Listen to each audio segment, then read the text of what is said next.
Guys, how's it going? Ghosty Richard today, and today we're going to be installing a tie rod on this Jeep JK. This is a 2015. Hey Mika, she's busy overlooking everything else.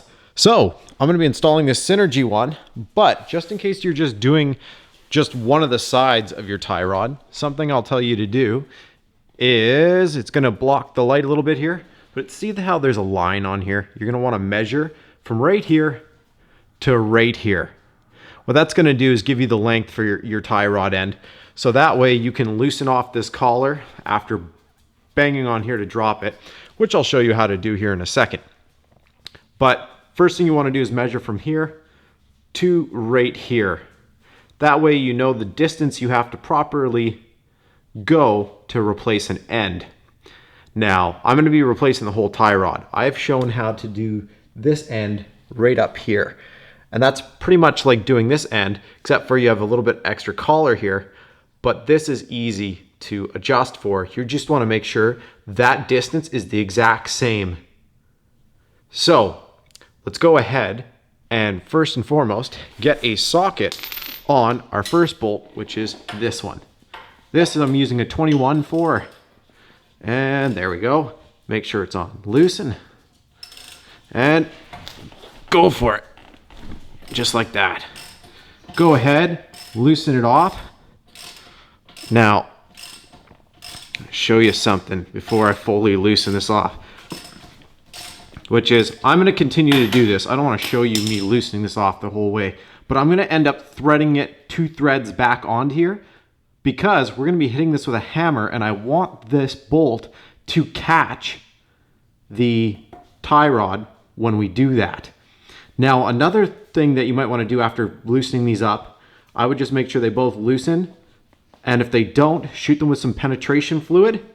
The next thing you're going to want to do, after you've done this to both sides, is come over here if you have this, if you're replacing your tie rod, because if yours, like this one, does not come with a new one, you're going to have to reuse this for your steering stabilizer. So I would measure from here to the tire. So from right here to the tire, or from right here to that line again on the knuckle. So that way you know exactly where to put your steering stabilizer on your new tie rod. So when I keep telling you to measure, as you can see, I'm measuring from right here to there, and see how that shows right there, 8 inches, maybe even a little bit more once I fully line that up. But it looks like it's gonna be at about 8 inches. And over here, I'm at 28 inches to the steering stabilizer. So what I'm going to do is, if I was replacing that tie rod, I'd make sure I have 8 inches from the knuckle to the start of the tie rod tube right there. For me, I'm measuring that knuckle, so that way when I install the new tie rod, I know my stabilizer sits at 28 inches. All right, so what you want to do is take this one off first, crack this loose. I believe this was an 18 mil. I just lift it off of here if I can. After playing with it, I've decided I'm gonna take care of this after I get the tie rod off. I'll figure a way out. So first thing we're gonna want to do, now that we have this just sort of loose right here, let's go ahead, go back to that nut and loosen it off, like I said, and just leave it on by 2 threads. If your hands get tired, use your feet.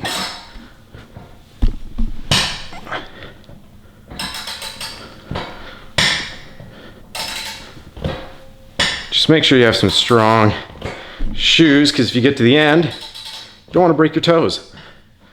Because if that slips, it's going to hurt. Like I said, once you screw that back on about 2 turns, careful, that bolt's going to be mighty hot. You're going to take your hammer and you're going to hit the steering knuckle right there. You're going to give it as much force as you can. And as you hit it, at one point, that's going to drop. Now, if you have a ball joint separator, I'll grab that. I'll show you what it looks like. Keep in mind, if you use this, you will destroy this ball joint, meaning that this tie rod won't be usable anymore. As long as you don't care because you're putting a new one in, or you're putting in a new end, it doesn't matter. I'll show you what this tool looks like. It looks like this. See how it has a wedge? You line it up right here, just like that, and smack the tip with a hammer, and it'll slowly wedge itself in there until it pops it out. When you finally smack it with Thor's might, it will drop. And then it looks like this, and this is why we threaded it on there, so it doesn't drop into our rim and do anything. So like I said, just give it a nice whack. As we can see, that side is dropped. That side is dropped now. And the next thing we're going to do is just unthread the last 2 bolts and the whole assembly comes out. Try not to touch the tires. Right now it's set right where it was from factory. What we're going to be doing is setting the other tie rod on the ground so it just goes right back in where it came from. We're also going to, of course, measure, put that back in where it was. And since I know that line is center on there, you'll see. I'm going to measure center of the other tie rod to there and put that at 28 again. But like I said, you'll see what I'm going to do. Just unthread that, pull the old tie rod out. The end on, I got it to the kind of flatter spot, stuck the big one in this side, pulled, it stretched it a little bit, and now comes off just like that. Take the old tie rod, keep it the way it is because we're going to use it for measuring here in a sec. So I measured from center here to center there, did the same to this rod. I kind of balanced it, as you can see, and then from there I went ahead and made sure I did not exceed 4 inches basically, or 3¼ from center to here. This is important just because you don't want too much out on this end and to create a point of failure. So what I ended up doing is actually unthreading that one about, as you can see, probably about 8 threads. And then I came over here and it's about, I don't know, about 8 threads on this side. It's not 100% balanced, but it's darn close. So that way they both are around the same amount. From there, I measured, and I'm the same measurement from center to center, and I lined them up, as you can see, just to make sure. Next thing I'm going to do is they gave me a bolt packet. I will grab that here in 1 sec, and I'm gonna just not completely tighten them down, but snug them up quite a bit so it's squeezing the collar and holding these tight so I can slip it in.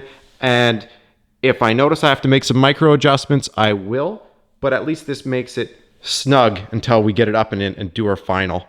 I've lightly put those bolts in, left the plastic on just in case, so that way I don't scratch up my tube right now.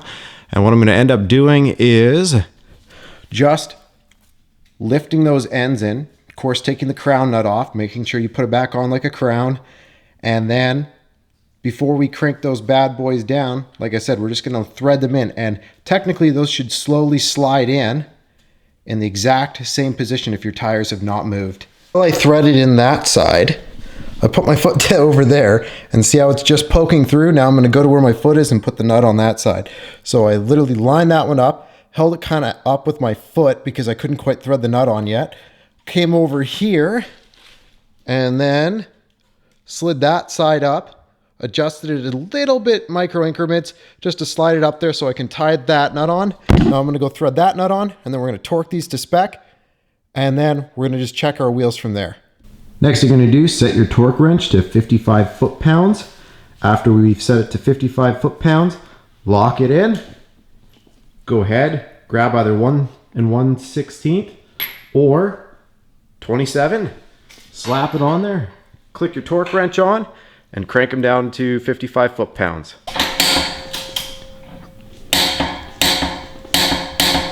Perfect. Lift it off. Now, another thing I want to show you, if I can get it on camera, is on there, there's going to be a cotter pin hole. You can sort of see it right there. I'm going to try and focus in on one, but on the actual bolt right here, there is a cotter pin hole in the bolt. And what we got to do is slip the cotter pin and bend the feet out. I'm going to show you how to do that, but let me get a good shot of it now that we've hit torque. See that little hole right there? Right in here? So you should have gotten some of those little cotter pins with your bolts right here. What you're going to do is slip them through that hole. And I'm totally still zoomed in. So this, let's see if we can get it back at the zoom. Right, not there. Whoa, right there, something like that. Okay, let's see if I can show you how it's gonna go in. So, goes through like this, wiggle it a little bit. Might need to move the bolt just a little bit. You can either do it with a wrench or with your ratchet. Once you've put that pin through, see how the two legs are out?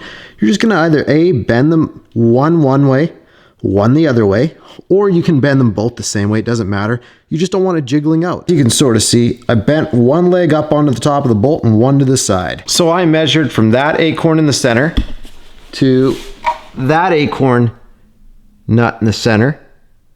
And I have the exact same amount as if I were to measure from the center of here to center of there. If you're within an 1/8 to a 1/4 inch, I would say you're doing pretty good. If you're 1/4 inch, you could try turning your head one in and seeing if you line up the exact amount, but I've got it the exact same distance. Now that I've got that in, if you have your steering stabilizer and it goes on without modification, you should be able to just bolt yours back on. I'm gonna have to squeeze and spread this a little more to get around that tube. So I'm gonna play with this a little bit and then I'll show you how I solved this. Took my vise, put it right here, put this like that, put this in here, put my foot on this one and then reamed on this one and it stretched this. Now I'm gonna slide it over. I'm gonna be honest, I used the Milwaukee die grinder a little bit and I rounded off the corner just a tiny bit so I can slip this on a little bit easier. Now the fun part's just going to be I have to compress this.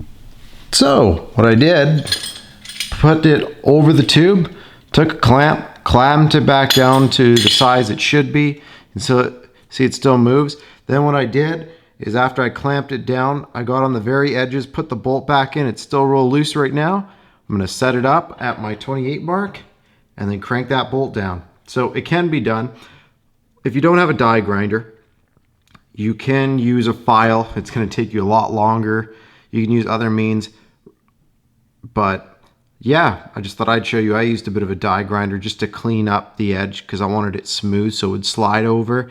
And again, if you want to, throw it in a vise and hit it with a file and that'll do just as well as anything. And then you could just clean up your edges. You could also use a grinder actually. I'll leave it up to you. Steering stabilizers in, did 55 on the top, 55 there as well, and then also did 55 on the bottom, just all around 55s.